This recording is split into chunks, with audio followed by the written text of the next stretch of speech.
Қайырлы күн, құрметті тыңдармандар. Менің тұрмыс құрғаныма 1 жыл енді толады. Күйеуім отбасының кенжесі. Алдында өзінен 10 жасқа үлкен бауыры бар. Абысыным екеуінің бір ұл, бір қызы бар. Ата-енем біз үйленген жылы еншісін беріп бөлек шығарған. Қайынағам жеке кәсіпкер.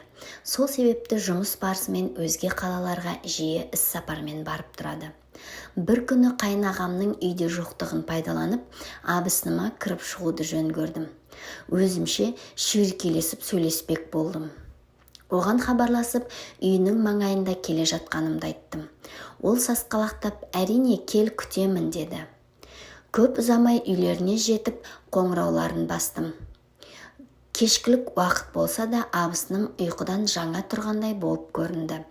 Десе де оған мән бермедім. Ас үйге кірсем, абысыным шайын қойып, дастарханын жайып қойыпты.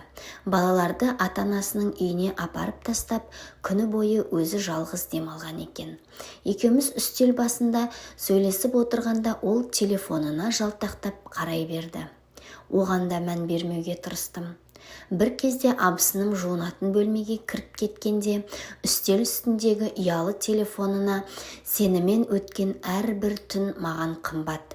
Бүгінгі күн үшін рахмет жаным деген SMS келді. Әлгі сөзді оқып аң-таң болдым. Тіпті біреудің хатын оқып қойғаным үшін арым да мазаламады. SMS-ті жазып отырған қайынағам емес екені анық.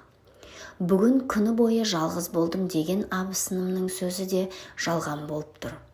Оның не жасырып жүргенін білмеймін. Бірақ бұл оқиғаны жұбайыма айтсам ба екен деп ойланамын. Абысынымның отбасын бұзғым келмесе де, аузы ашса, жүрегі көрінетін жаны жайсаң қайнағамды бұлай мазақ етуге жол бергім келмейді. Не істесем болады? Ақыл кеңестеріңізді айтсаңыздар.